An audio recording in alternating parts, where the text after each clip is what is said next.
नमस्कार। इस वक्त के बुलेटिन के साथ मैं हूं आशीष प्रमोद गोस्वामी। कुख्यात अपराधी विकास दुबे की तलाश लगातार जारी है, मगर आखिर उस दिन क्या हुआ था, उस रात क्या हुआ था, क्यों पुलिसकर्मी डिफीट खा गए, इसका खुलासा न्यूज 18 आज करने जा रहा है। न्यूज 18 ने बात करी है मुठभेड़ में घायल एसओ बिठूर कौशलेंद्र प्रताप सिंह से। ये बात उन्होंने की है, ये कुछ ही देर में हम आपको दिखाएंगे। तैयारी से नहीं गए थे, सबके पास हथियार नहीं थे, ये तमाम खुलासे लगातार न्यूज 18 उस घटना के बाद से सिलसिलेवार ढंग से कर रहा है। और हमारे सहयोगी अमित गंजू ने उस एसओ से बात की है जो उस दिन उस मुठभेड़ में शामिल थे और वो घायल थे, हॉस्पिटलाइज थे। लेकिन हमारे सहयोगी अमित गंजू उन तक पहुंचे, उनसे बातचीत की, उनकी हम तस्वीर दिखा रहे हैं। क्या बातचीत हुई थी वो भी हम सुनाएंगे, लेकिन सिलसिलेवार ढंग से पहले आपको बता दें कि एसओ चौबेपुर सबसे पीछे थे। ये बात इन्होंने भी कही है, तैयारी से नहीं गए थे, सबके पास हथियार नहीं थे। तो ये बड़ा खुलासा न्यूज 18 कर रहा है। एक बार फिर से हमारे सहयोगी अमित गंजू फोन लाइन पर जुड़ गए। अमित, क्या जानकारी निकलकर सामने आई है? खुलासे पर खुलासे हो रहे हैं। देखिए आशीष, मैं आपको बताना चाहूंगा कि निश्चित तौर पर कहीं ना कहीं एक दुखद घटना थी जिसमें 8 जवान शहीद हुए और उसके बाद से न्यूज 18 ने एक जिम्मेदार चैनल की जिम्मेदारी को निभाते हुए सत्यता को प्रकाश में लाने के लिए डेप्थ तक गई और उसमें एक एक चीजें खुलती उलझी जो गुत्थी थी वो सुलझती चली गई। उन एक एक स्टेप बाय स्टेप हुआ। पहले एसओ की जो भूमिका संदिग्ध है उसको लेकर पूरा एक स्केच बना और उसके बाद उसमें आईजी ने उस पर मोहर भी लगाई और कहा कि इनके प्रथम दृष्टिया इनको मानते हुए इन्हें सस्पेंड किया जाता है। अब इसके बाद न्यूज 18 की टीम उस अस्पताल में गई जहां ये 7 पुलिसकर्मी अस्पताल में आईसीयू में एडमिट हैं। उनमें से जो टीम सेकंड लीड कर रहे थे एसओ बिठूर कौशलेंद्र प्रताप सिंह, उनसे न्यूज 18 ने बात की। उसने साफ बताया, एक एक दृश्य को साफ तौर पर बताया कि वो तैयारी से नहीं गए थे कि वहां कोई एनकाउंटर करना है। वो अपनी टीम को लेके गए थे। उनके साथ 4 कांस्टेबल्स थे। एसओ शिवराजपुर के साथ 4 कांस्टेबल्स थे, चौबेपुर के साथ 4 कांस्टेबल और आईसीओपी हल्का इंचार्ज शर्मा और उसके साथ एक कांस्टेबल मौजूद था। और इसके अलावा एसओ बिठूर स्वयं थे। यानी जैसे ही गांव में प्रवेश किया 200 मीटर आगे पे गाड़ी खड़ी की गई और उसके बाद जैसे ही अंदर प्रवेश करते लाइट का फोकस पुलिस की तरफ था। यानी वो लोग जो पुलिस पर गोलियां चला रहे थे वो पुलिस के एक एक चेहरे को पहचान रहे थे, मगर पुलिस के व्यक्ति ये बात समझ नहीं पाए। जैसे ही जेसीबी के अंदर से एक एक करके अंदर एंटर करते गए और गोलियों की बौछार होते, जिसमें 8 जवान शहीद हो गए पुलिस के, जिसमें एक deputy SP Virendra Mishra.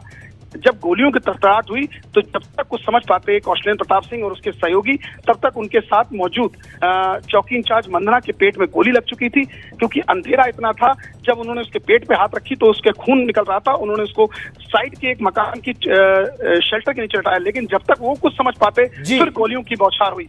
Automatic और सेमी ऑटोमेटिक दोनों बंदूकों का दोनों अमित आपके पास आएंगे, बातचीत करेंगे, क्योंकि आपने तफसील से पूरी बातचीत एसओ से की है। लेकिन आपने क्या बातचीत की है वो भी जरा एक बार दर्शकों को सुना देते हैं।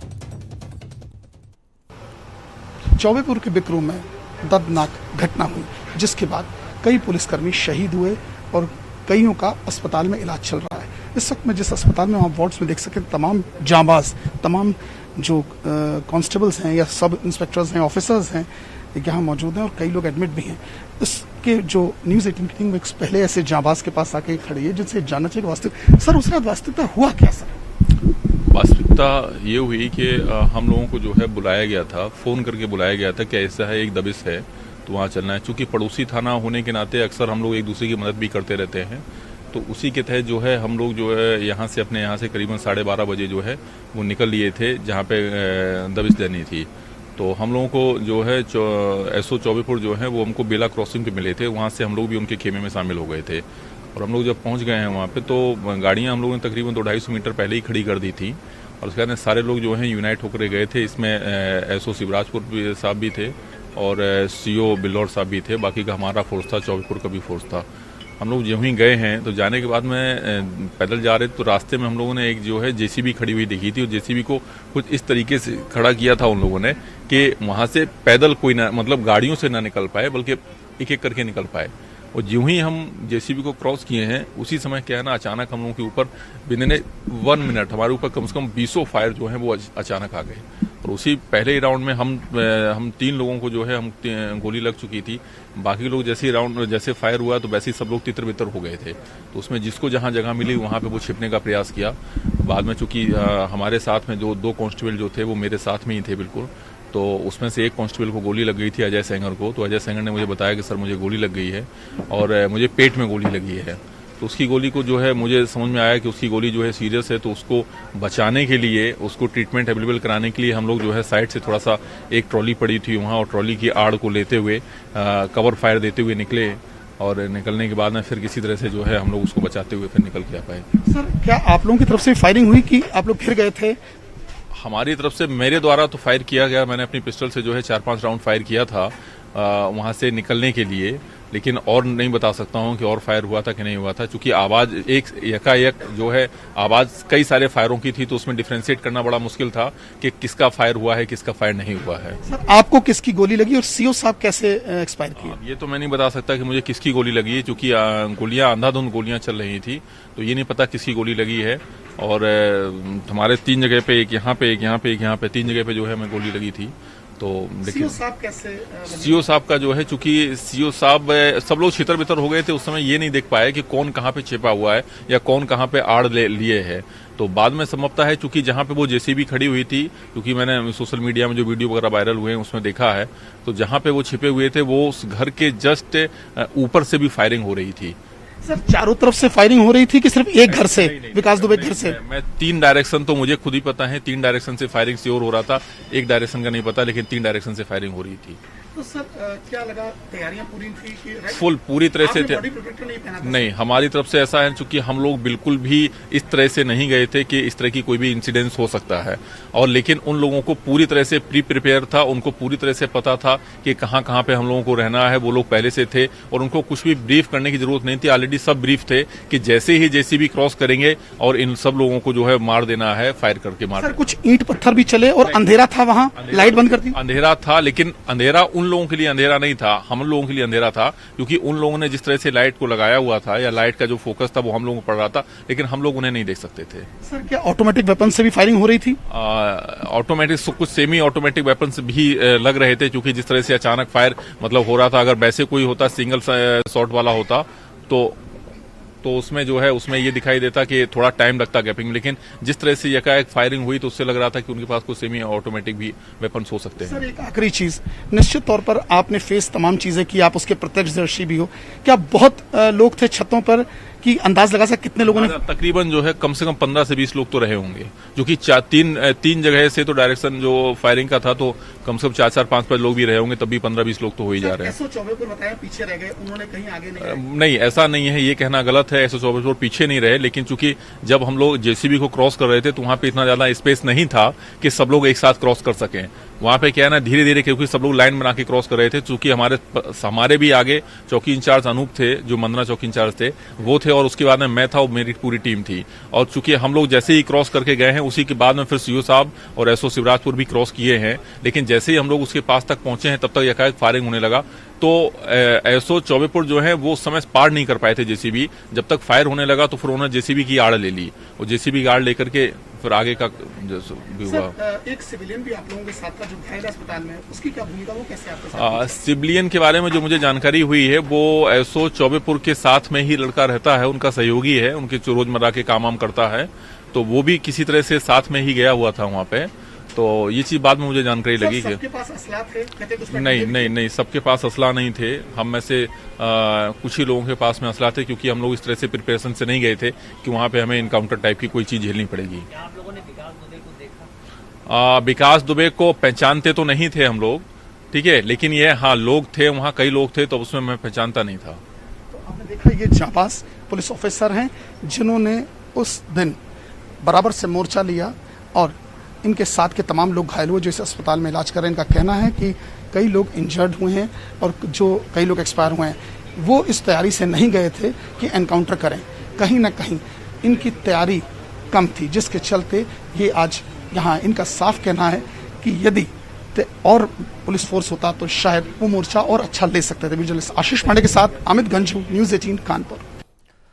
तो इस एक्सक्लूसिव रिपोर्ट के बाद एक और बड़ी खबर की बात करते हैं जो कि लखनऊ से आ रही है। तो एलडीए की टीम विकास दुबे के लखनऊ स्थित घर पहुंची है। कृष्णा नगर के इंद्रलोक में ये मकान है, ये घर है जहां पर दस्तावेजों को निरीक्षण उनका किया जा रहा है, नक्शे के आधार पर नाप जोख किया जा रहा है। एक मकान का नक्शा पास, दूसरा अवैध मकान पास, नक्शे का मकान भी नक्शे के उलट बना है। तो ये जानकारी आपको दे दें और साथ ही साथ ये एक्सक्लूसिव तस्वीर आपको दिखा दें। ये वो घर है जो विकास दुबे का है, जो लखनऊ के कृष्णा नगर इंद्रलोक में बना हुआ है और इसके कागजात को लखनऊ डेवलपमेंट अथॉरिटी यानी लखनऊ विकास प्राधिकरण के अधिकारी देख रहे हैं।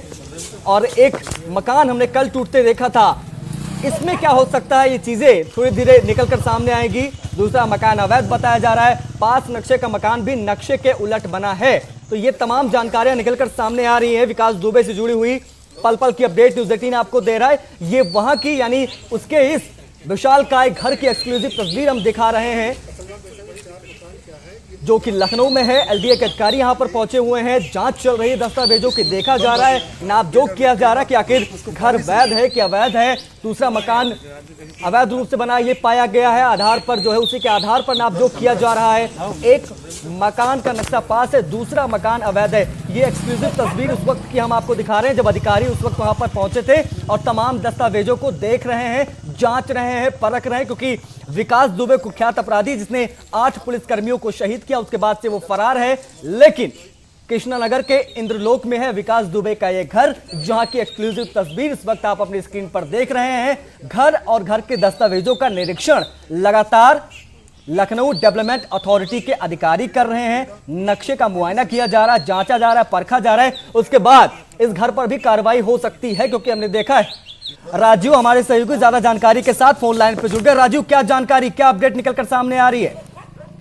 आशीष, जो विकास दुबे के लखनऊ के इंद्रलोक कॉलोनी में जो 2 मकान हैं के और जे सेक्टर में, उसमें से एक मकान का नक्शा नहीं है और दूसरा जो मकान है वो नक्शे के मुताबिक नहीं बना है।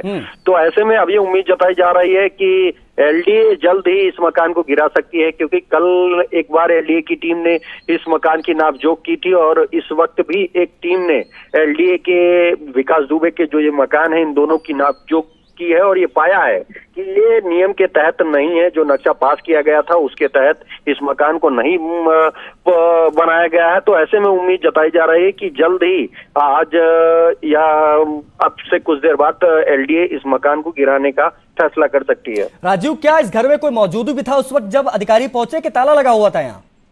देखिए, इस वक्त इस घर में कोई मौजूद नहीं है, यहाँ से लोग निकल चुके हैं। तो ऐसे में क्योंकि कल भी एक टीम पहुंची थी और उसमें भी जब उनसे कागज मांगे तो उस दौरान उन्होंने टीम को कोई कागज नहीं दिखाया और जब ऑफिस से दस्तावेज निकले तो ये पता चला कि एक मकान का तो नक्शा ही नहीं पास है और दूसरा जो नक्शा पास हुआ है उसके मुताबिक नहीं बनाया गया है। तो कुल मिलाकर अगर देखा जाए तो कहीं ना कहीं इसी के चलते अब एलडीए की टीम दोबारा इस मकान पर पहुंची है और उम्मीद जताई जा रही है कि अब से कुछ देर बाद शीर्ष अधिकारियों के निर्देश के मुताबिक एलडीए की टीम इस मकान को भी गिरा सकती है, जिस तरह कानपुर में उनको मकान को गिराया गया है। बिल्कुल, वो तस्वीरें भी देख सकते हैं हम, जैसा कि हमारे सहयोगी राजीव बता रहे। बहुत बहुत शुक्रिया हमसे जुड़ने के लिए, तमाम बातचीत के लिए। तो एलडीए के अधिकारी इस वक्त कृष्णा नगर के उस घर पर मौजूद हैं, नक्शे देखे जा रहे हैं, उसके बाद कार्रवाई हो सकती है। इस मकान को भी जो इस वक्त आप स्क्रीन पर है ये भी गिरता हुआ आप देख सकते हैं, बड़ी कार्रवाई हो सकती है।